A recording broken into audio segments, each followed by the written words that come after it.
আসসালামু আলাইকুম। খুশবুবু রান্নাঘরে সবাইকে জানাচ্ছি সাদর সম্ভাষণ। আশা করছি সবাই ভালো আছেন। আলহামদুলিল্লাহ আমিও ভালো আছি। আজ আপনাদের সাথে আমি শেয়ার করব আমি খুশিবুবু কীভাবে চিকেন উইংস তৈরি করি।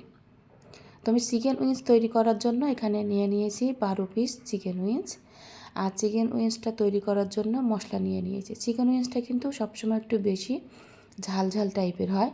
তো আমি শুকনো মরিচ কয়েকটা নিয়েছি, সাথে কয়েকটা কাঁচামরিচও নিয়েছি, একটু দারচিনি, 2টা লবঙ্গ, 2টা হচ্ছে এলাচ, 1 টুকরো আদা, 2 থেকে 3 টুকরা হচ্ছে রসুন, একটা ছোট পেঁয়াজ কুচি, সাথে হচ্ছে জিরা, টক দই, ভিনেগার, সয়া সস এবং টমেটো সস।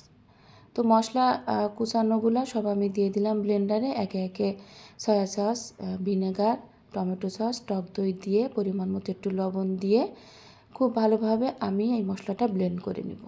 ব্লেন্ড করার পরে আমি এই মশলাগুলো চিকেন উইংসের মধ্যে খুব ভালোভাবে মেখে আধা ঘন্টা থেকে 1 ঘন্টা রেখে দেব।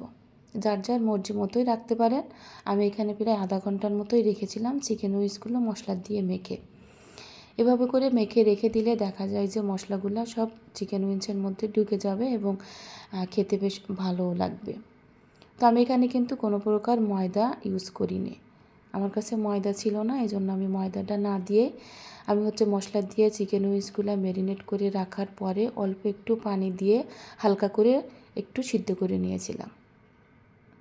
চিকেন উইংসটা খেতে গেলে ময়দাটা দিলে কি হয়, একটু মচমচা হয়, খেতে বেশ ভালোই লাগে। তো যেহেতু আমার কাছে ময়দা ছিল না, এই কারণে আমি ময়দাটা না দিয়ে মশলা মাখিয়ে খুব ভালোভাবে আমি একটু রান্না করে নিলাম। এরপরে আমার এখানে মনে হলো যে একটু সয়া সস কম কম মনে হচ্ছিলো, এজন্য আমি আবার একটু সয়া সস দিয়ে দিলাম। দিয়ে ঢাকনা দিয়ে ঢেকে বেশ কিছুক্ষণ একটু রান্না করে নিলাম। রান্না হয়ে গেলে আমি কড়াইয়ের ভিতরে সরিষার তেল এবং সয়াবিন তেল দিয়ে দিলাম। সয়াবিন তেলটা কম থাকার কারণে আমি সরিষার তেল এবং সয়াবিন তেল 2টা মিক্সড করে আমি হচ্ছে চিকেন উইংসগুলো ভেজে নিব লাল লাল করে।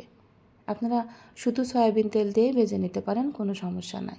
আমি যেভাবে রান্না করি সেটাই শেয়ার করছি আপনাদের সাথে। তো আমি খুব লাল লাল করে চিকেন উইংসগুলো এক এক করে ভেজে নিচ্ছি। সব চিকেন উইংসগুলো খুব ভালোভাবে ভাজা হয়ে গেলে উঠিয়ে নিব। উঠিয়ে নেওয়ার পরে আমি হচ্ছে কড়াইয়ের মধ্যে একটু তেল দিয়ে দিলাম। এরপরে দিয়ে দিলাম একটু রসুন কুচি, হচ্ছে আদা কুচি এবং কাঁচামরিচ কুচি। চিকেন উইংসের মধ্যে সবসময় কিন্তু চিলি ফ্লেক্সটা দিলেই বেশি ভালো লাগে। তো আমার কাছে চিলি ফ্লেক্স ছিল না দেখে আমি কাঁচামরিচ কুচি দিয়ে দিলাম। আর এখানে যার যার মর্জি মতো সসগুলা দিতে পারেন। তো আমি এখানে সস দিয়েছি সয়া সস এবং টমেটো সস। চিকেন উইংস কিন্তু পুরোটাই সসের উপরেই কিন্তু এর ভালো লাগাটা বেশি কাজ করে। তো চিকেন উইংসে হলো আমি এই যে সয়া সস এবং টমেটো সসটা দিয়ে খুব ভালোভাবে একটু রান্না করে নেব, যাতে করে সমস্ত সসগুলা বেশ মাখা মাখা হয় এবং দেখতে কিন্তু বেশ ভালোই লাগে, খেতে তো দারুণ লাগে। তো চিকেন উইংস তো আর শুধু খাওয়া যাবে না, এজন্য আমি একটু নুডলস রান্না করে নিচ্ছি।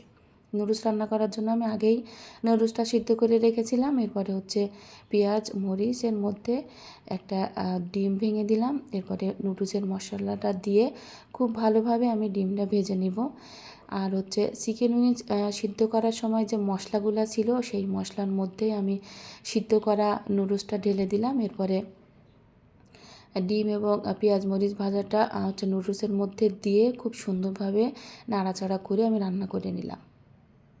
ব্যাস তৈরি হয়ে গেল আমার হচ্ছে নুডলস।